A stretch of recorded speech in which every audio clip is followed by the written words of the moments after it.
But we have to get out for the midterms. Promise me, you gotta get out for the Don't be complacent. I've got a broader message, and it's a simple message.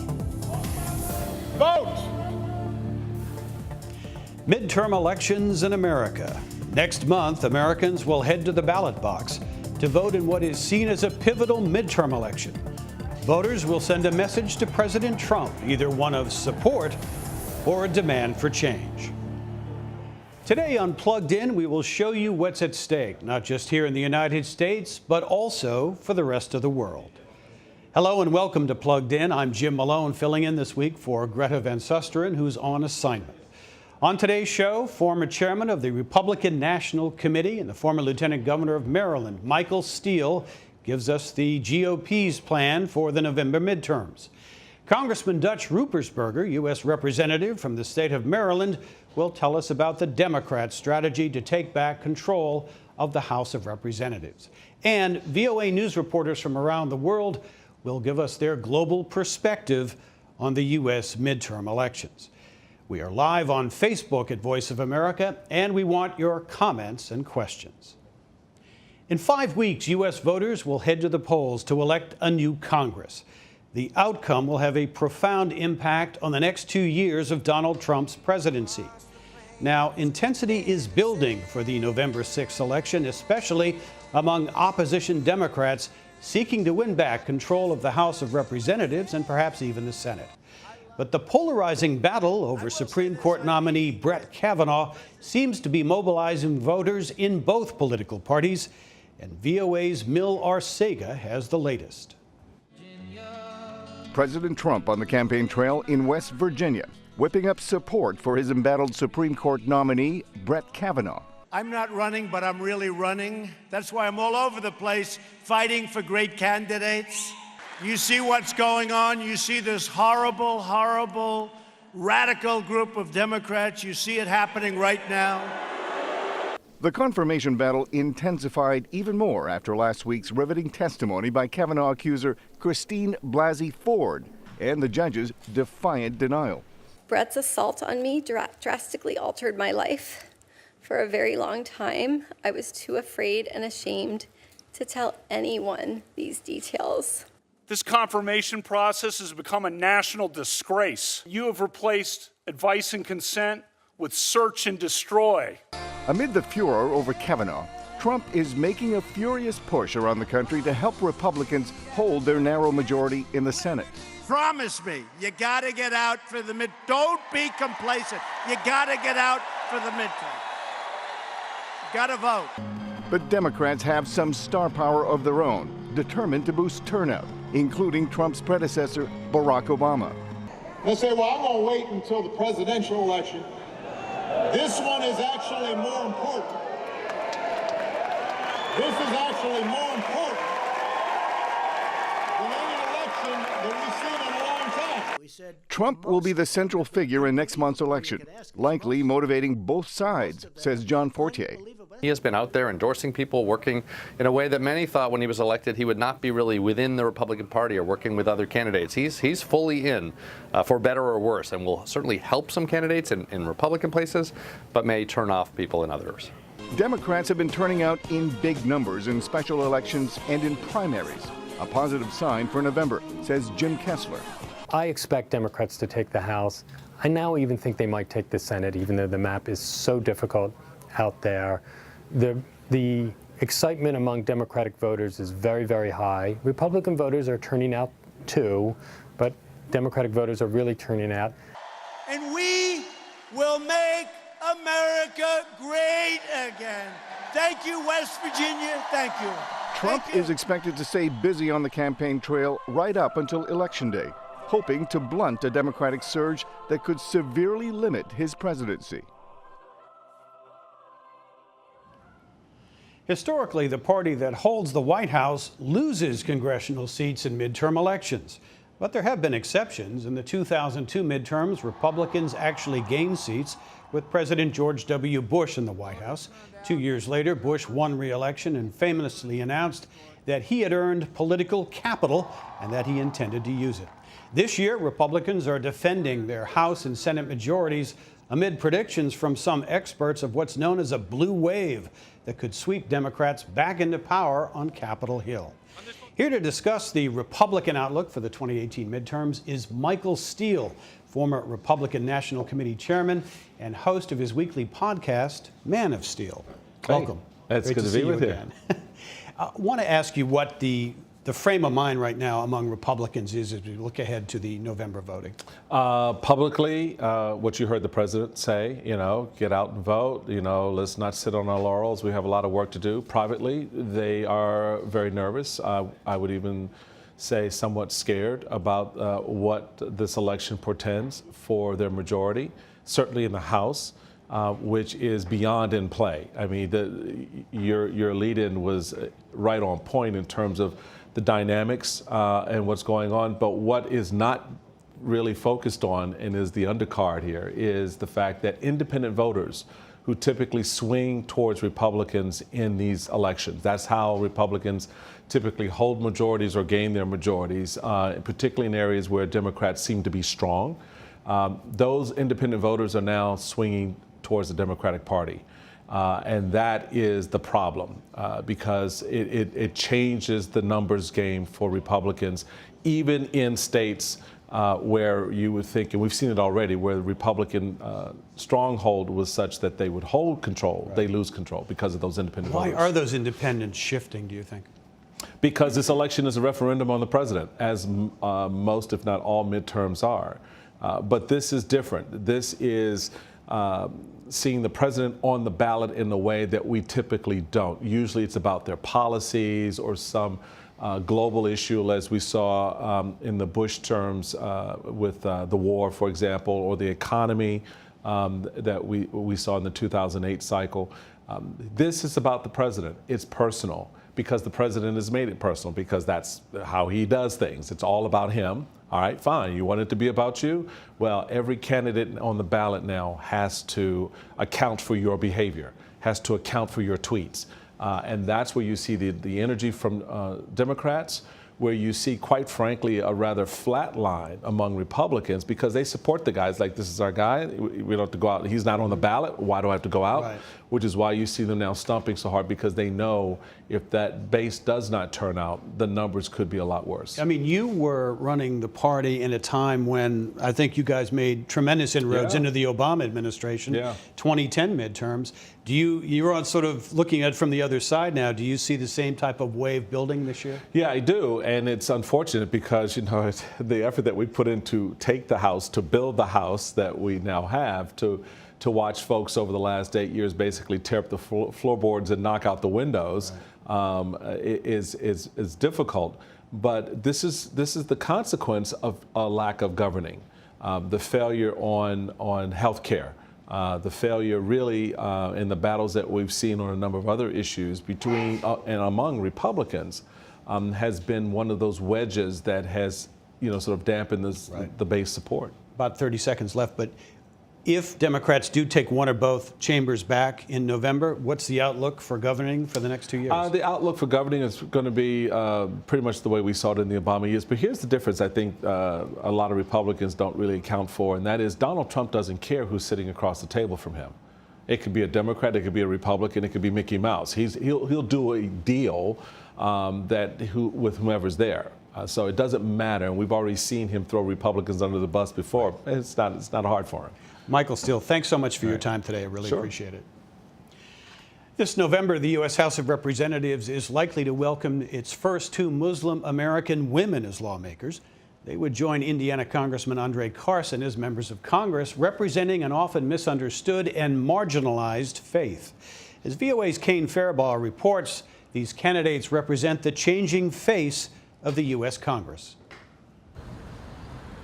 It started in Michigan. But I want to thank all of you so much. This is a lot of hard work. Did you win? Yes. And continued in Minnesota. Because we're going to Washington,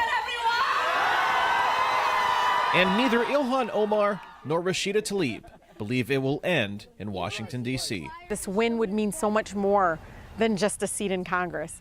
It is a powerful message. A message primary election voters in their districts delivered in August, that a Muslim American woman is ready to represent them in Congress, even at a time of increased hostility towards their faith. I had one of my campaign managers leave a nonprofit organization. The woman said, really sorry to see you leave. And Diana said, oh, don't worry about me. I'm going to actually go work for the first Muslim woman ever elected in the Michigan legislature. I'm super excited.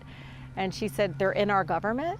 And to see, these women potentially elected to the Congress of the United States is a huge statement. Alvin Tillery says while the election wins of both women are not surprising in the liberal districts they represent, they are part of a new wave of immigration. Muslims represent just over 1% of the U.S. population, but it is the fastest growing religion on earth. The Pew Research Center says by 2040, Islam will be the second largest religion in the U.S., and Omar and Tlaib represent the face of that changing population. This is the quintessentially American story. It's the story of, Irish immigrants and Italian immigrants, Polish immigrants. It's just playing out with a different religion and ethnicities, and that's what America's supposed to be about. Tlaib, the daughter of Palestinian immigrants, was born and raised in Detroit, Michigan. Omar was born in Somalia, but fled to a refugee camp in Kenya before joining the large Somali community in Minneapolis, Minnesota. Welcome to the House of Representatives. While both come from families shaped by war and have faced hostility toward their religion on both sides of the political aisle, they represent a progressive wing of the Democratic Party that hopes to take control of the U.S. House in the November midterm elections. Contests both women still have to win. Tlaib is running unopposed, and while Omar faces opposition from a Republican challenger, she is likely to win. But Tillery says their biggest challenge isn't winning elections, it's meeting the expectations of voters and the Muslim American community. Kane Fairbaugh, VOA News, Chicago, Illinois. As we mentioned earlier, the opposition party tends to do well in U.S. midterm elections, and Democrats are confident that they will gain seats next month, especially in the House of Representatives. Democrats need to gain 23 seats to claim the majority, a net pickup of 2 seats to win back control of the Senate. But even as Democrats project optimism about this year's elections, questions remain as to whether the party can muster enough support to shift the balance of power in Washington, especially after many Democrats were shocked by Donald Trump's presidential victory 2 years ago. And we're going to get to the Democratic point of view in a minute, but for right now, I want to get an international perspective on the U.S. midterm elections. Each year, parliamentary elections take place around the world. The results may or may not have an impact. Joining me to discuss the international impact of the midterms around the world, 2 of my VOA colleagues, Gilberto Cabrera from VOA's Latin American service and Haroon Marouf of VOA Africa. Gentlemen, thanks so much for joining us. Gilberto, what kind of interest level is there in Latin America on this election? Well, there is interest, Jim, in the sense that our 62+ million viewers are mostly worried about immigration and the wall. Basically, as we all know, President Trump promised to build a wall, and he said Mexico would pay for it. That clearly never happened. However, there is interest in the sense that if the Democrats were to take control of at least one of the houses of Congress, mostly the House, not the Senate, perhaps, the chances of the wall being built are probably even less than they are now. What about trade? We saw this recent talk of U.S., Mexico, Canada, a redo of the NAFTA. Is that generating interest? It is, in the sense, especially among Mexicans, in the sense that it's a big trade deal. As far as the rest of Latin America or South America and Central America, there is interest as well because trade with China is sort of becoming more and more frequent. Especially certain countries in Central America are shifting away from trading with other partners and focusing on China, and China is happy to do that. Haroon Marouf from our Somali service. What's the view, a broader view in Africa about this election? Is there much interest in terms of following what's going on? Yes, there is a lot of interest. The views of Somalis back home with regard to U.S. elections affected by two main policies. One is the immigration, in particular the travel ban. Somalia is affected by the travel ban issued by President Trump. And a lot of people are uneasy and they're inclined towards the Democrats to win and at least get some power to balance the power, in that case, it's affecting a lot of Somalis who are refugees in Kenya, who are getting refugee resettlement in the United States. That has also energized, as we have seen the report earlier, the Somalis in the diaspora, who many of them have been refugees, and we are expecting for the first time a Somali person of Somali origin to join. But briefly on security, I mean, there's concern about Al-Shabaab, how the U.S. is dealing with that. There is some support for, in some ways, the U.S. approach. Yeah, that is the other main aspect. Elites and people in the government have been very happy with the cooperation that they were getting from the Trump administration. Trump has last year designated parts of Somalia, especially in areas controlled by Al-Shabaab, as war zone. That means the level of attacks against Al-Shabaab has increased. Let me come back to Gil briefly. Just the role, since the Obama administration, how the U.S. is perceived in the world. I mean, has that changed in the last 2 years here? In Latin America, it has. To an extent, there's folks who favor the type of government we have now, the White House, President Trump, his ideas. However, for the most part, it seems to me, for what I hear, people see him as a bit of a curiosity and are a little bit scared of what may happen. Right. Well, we're going to be interested to check back with both of you later on and see how you look at the results once November comes. Thanks, both of you, so much for joining us on the program today. Well, we talked earlier about the Democrats. They have their own strategies in terms of the midterm elections and where they think the country is heading, especially in their bid to try to take over the House of Representatives in November. I spoke with veteran Democratic Congressman Dutch Ruppersberger of Maryland about the changes or the challenges that the Democratic Party faces in this year's midterm election. The Democrats are a very diverse party. So we have a lot of different people that are involved in different issues and might not agree. I happen to be more of a moderate Democrat. I'm on the Appropriations Defense Appropriations. I used to specialize in intelligence and national security. Then you have other people in the Democratic Party who are very far left, and they have certain issues too. And what we're trying to do as Democrats in this election is bring all Democrats together and focus on the basic issues in this election. And those issues are really, they're not as much about Russia and China and Al-Qaeda, even though people are concerned and upset about some of those issues. They're more concerned with what's happening domestically in our country. I want to ask you about the focus of the party agenda. There's a lot of talk this year. Is the party simply running against President Donald Trump, trying to make it a referendum on the president? Or does the party have an agenda to offer the American people an alternative view of government? It's just not about Trump. I think those of us who would like to get the House back, I think the media are doing a good job in pointing out the issues with respect to Trump.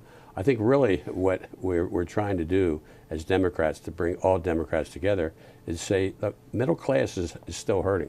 The economy is doing well, but people aren't making money. We're focusing on the issue of minimum wage to try to raise that. When Bill Clinton was president, he raised minimum wage. The economy went up, and the reason is when people get more money in their pocket, middle class, they spend it, and the economy does well. And so, that's one issue that we're really focused on. You've got to look at education. I mean, education is so important, and then healthcare, and those are the big issues.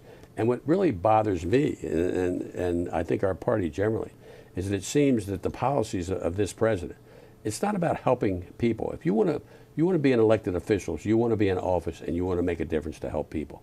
But when you're trying to do away with Obamacare without even a plan to fix it, so all of a sudden, if this continues on, he was able in his tax cut to allow the younger generation to get out of Obamacare. If that happens, that means there'll be less money. That means senior citizens will really be in trouble. Their costs not only will go up, and they're on fixed incomes, but issues like pre-existing conditions. If you're treated for a heart attack and then you have cancer, you're in trouble. And so why do we want to hurt people and American citizens? We want them to do well. So much of the party energy, though, seems animated at opposing the president and making it a vote of confidence, so to speak, if you look around the world when you have a parliamentary system. As Democrats, how do you try to shift that focus to the agenda you want to implement? Because you continue to talk about issues, and we've tried not to. Look, there's no question. This president is a narcissistic individual, and he loves himself, as we know, and he talks about the issues that affect him. It was almost an embarrassment when he was telling the United Nations, "I'm the best president we've ever had." And they started to laugh at him. And he didn't understand that. But I don't bring that up because I thought it was funny. But really, it was really serious because, we're losing our relationships throughout the world, especially Europe. We were considered to be the premier country. The other countries would come to us for business, for protection, for national security, for military. And that's falling away because of some of the policies. So, but I think what we're trying to do, and we should as Democrats, focus on what people care about. Why do people vote? They vote based on their community, their family. They want jobs that take care of themselves and their family. And in the end, they probably care more about that than all the other issues that I deal with in national security, the nuclear threat, the Russia-China threat, all these issues. And our thanks to Democratic Congressman Dutch Ruppersberger of Maryland for that interview. Well, trade, tariffs, election tampering, topics that continue to linger in the minds of voters here in the United States and that could help sway the outcome of the midterm elections next month. Now, joining me more with our international perspective, some VOA colleagues, I'm happy to welcome Peggy Chang of VOA's Mandarin service and Igor Tianenko from VOA's Russian service. My thanks to both of you for being here. Peggy, let me begin with you. Interesting relationship between the Trump administration and China we've seen so far. Does China have a stake in this election? Are they kind of keeping an eye on it? I would say that in the past, our audience in China do not pay as much attention to midterm elections as they do presidential elections, but this year they are paying attention because of the rising tensions between U.S. and China due to trade disputes and other issues. We know that U.S. farmers, especially soybean, corn, dairy, pork producers, they're bearing the brunt of the trade war, and our audience wants to see whether the midterm election results in those states as hardest hit by the tariffs, are those voters still support President Trump and the Republican candidates? We know a lot of these farmers and ranchers, they supported President Trump in the 2016 election. Yeah, there's been such a buildup of the market share with China for these goods, and it's going to be interesting to see how this plays out. Igor, let me ask you about Russia. I mean, much interest in Russia on the midterms this year? Jim, good to be with you. I have to echo in a way what Peggy had to say. An average Russian voter, an average Russian citizen does not usually sit, being glued to his TV or computer screen in the search of, what are the names of congressmen that are up for the re-election. Just like a good analogy would be, how many, Russian MPs do you know?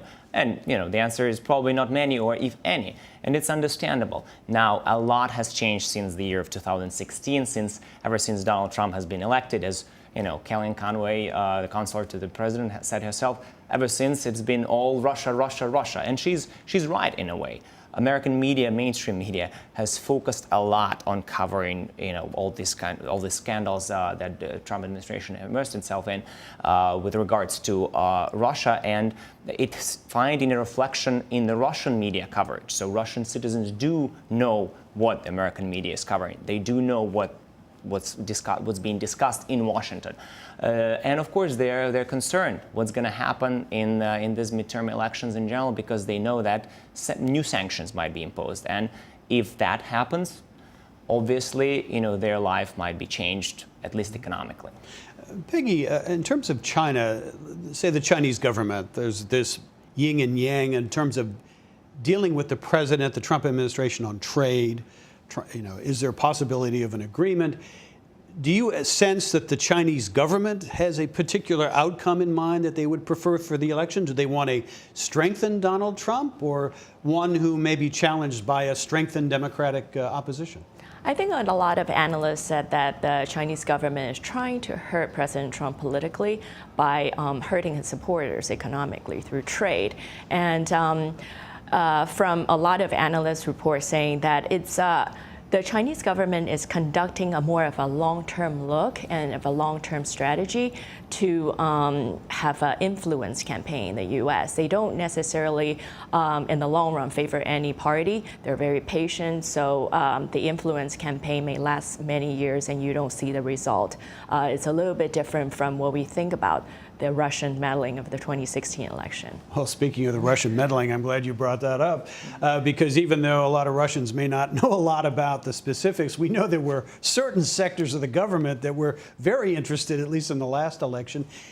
Are we expecting to see that again? I mean, U.S. intelligence officials are already talking about additional Russian meddling in this year's election. Yeah, well, as you know, 17 U.S. intel agencies unanimously said that the interference did take place in the year of 2016, and probably the years preceding to that, we just were not quite aware of that. Now, the extent of that interference is still, the jury is still out on there, and I'm not sure if we'll ever know.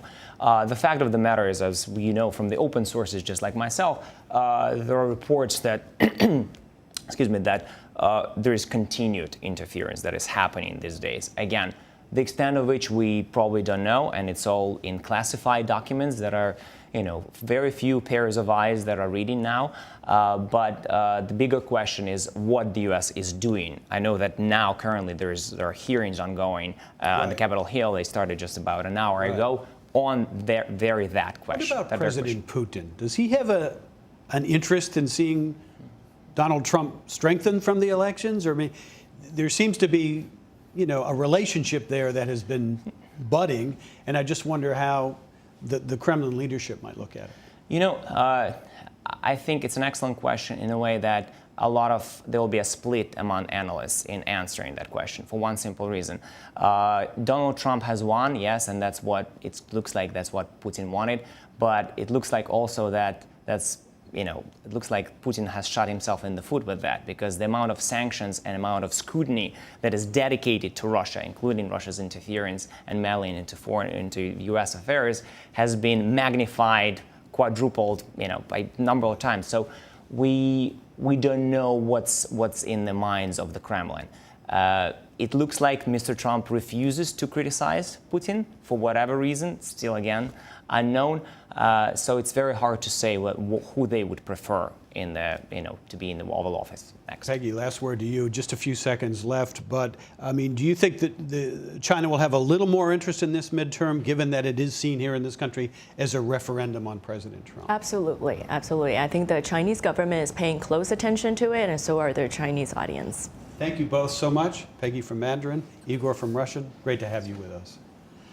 Well, that's all the time we have for today. You can now hear podcasts of Plugged In on voanews.com/Greta.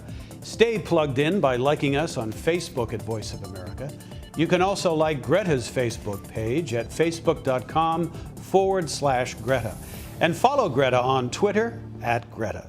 Thanks for being plugged in.